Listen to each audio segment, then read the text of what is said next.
Katie, ho, ho, ho! Ho, ho, ho, ho!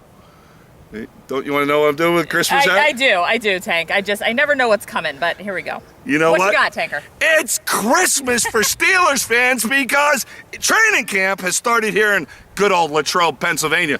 Listen to Katie and Tank live from Steelers training camp every day, 4 to 6 on WCNS and PA Talk.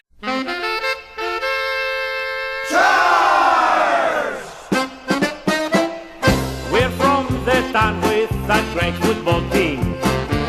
We cheer the Pittsburgh Steelers.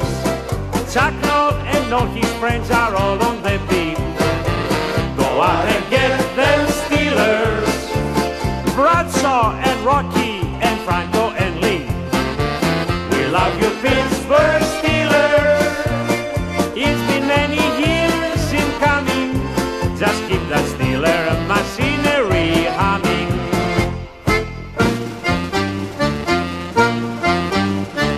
Defense, make them scramble, intercept that ball. Defense, keeps the Steelers always best of all. Mean Joe, do your thing against the other team. He's tough from year to year. We're so glad he's playing here.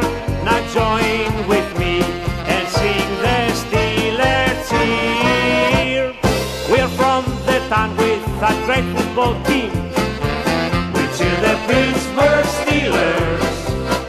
Winning's a habit, not only a dream. Go out and get them Steelers.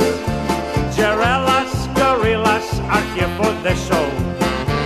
And so is Franco's army. It's been many years in coming. Just keep the Steeler machinery coming.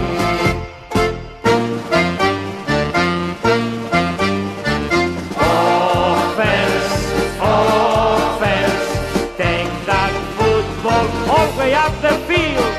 Offense, let's score and never ever yield. Franco,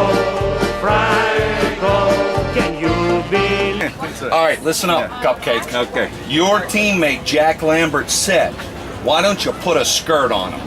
That's right. Talking about quarterbacks. Talking about quarterbacks. That's right. The game is changing.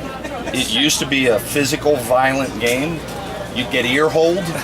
People try to knock you out. Right. The rules are changing. The league is changing. How physically violent was it when you played?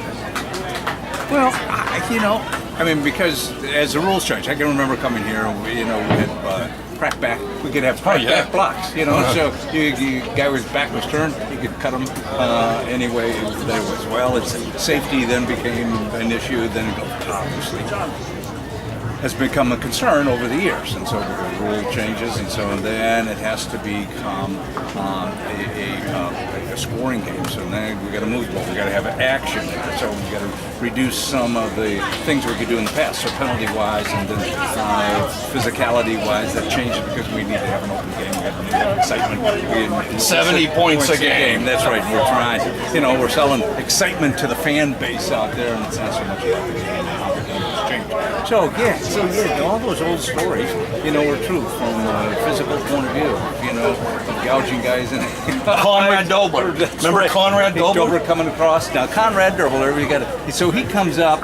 He's a guard. He comes up. His first move is here, into the neck, into the neck. That's what he's. Then here. That's right. Didn't he bite a ref once? Well, he might have. He had it. But Conrad's whole theory was the fact is that I get to your throat, then I control you. Because you can't do it inside. So the illegal hit was here. It just happened to slip up around here like that. Right. I could tell you a story about me and Dobler in a car, like a Yugo in Orlando, but I can't. Oh yeah, that's right. It's a story, but I can't tell you here because it's inappropriate. That's right. All right, just another quick question, sir. American values. What does that mean to you? Well, it's interesting. It's interesting being here at camp now that you're asked it, and seeing the fan base that comes here, and the families that come here, and the kids that the parents who were their age when I was playing back, when it started, when we started winning Super Bowl. But it's interesting just to hear them tell stories about their parents, about how important the Steelers were, about the values that they had handed down from generation to generation. Now they want their kids to be able to have that same experience coming up, although the experience obviously has changed. But I find it very, very satisfying. And maybe it's just because of Steeler fans, but I find it very satisfying because I don't think it's just here. And I think that value from sports cuts across the country at different teams, whatever they may be, that they, want to be a part of that success or be a part of that team. And the people that have brought joy to their lives have now become icons in their lives. And so, so like a Rocky Bleier, Franco. Like a Franco, and I hear stories about, not me, but I hear stories about other players. They met this player, they met that player, I met Conrad Dobler and he bit me. See? You'll never forget that. All right, one last question. All right. 2 Rocky Bleier plays. I want you to choose your favorite Rocky Bleier play. I think it's Cleveland 1980 something. That's right. Bleier runs about a 6'7" 40 at this That's point. right, I think, yes. Gets the ball at the 20-yard line, Steelers ends, and suddenly is running down the field for how far? 70 yards. 70 in Cleveland. In Cleveland, and I scored. And scored. Right, You're expecting to get hit at some point. Oh, that's tackle. right, because it was the whole thing was a third and 1 situation down on the 20-yard line. So one of the things we knew about Cleveland is that they would come up to a goal line defense in that situation.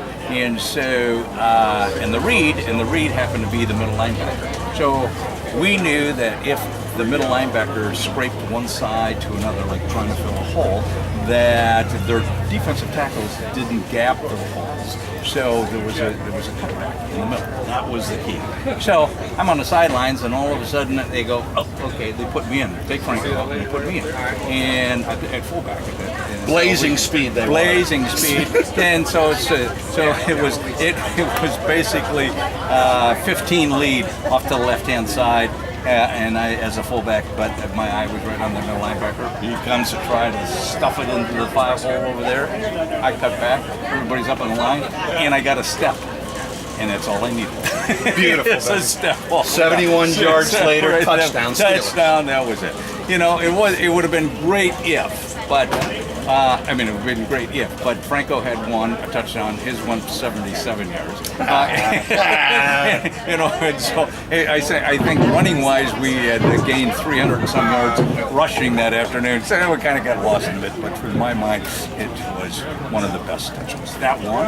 And what about this other one? Something that looks on the photos like this. A Rocky Bleier jumps 12 feet in the air. Go a little higher than that. Super Bowl or something? Yeah, it was the Super Bowl a little higher than that. Just give you some great, like 18 feet. But 18 anyway, feet. I won't correct you on that.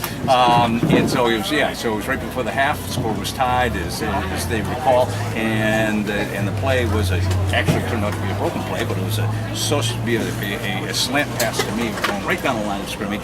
But they get all screwed up, and so I'm in the end zone, and Bradshaw now floating around, and he sees me and he throws the ball. I think he's thrown it away. I'm not going to let that happen. I jump as high as I can, as I say, 16, 17, 18 feet. Yes. Anyway, thunk, it stuck.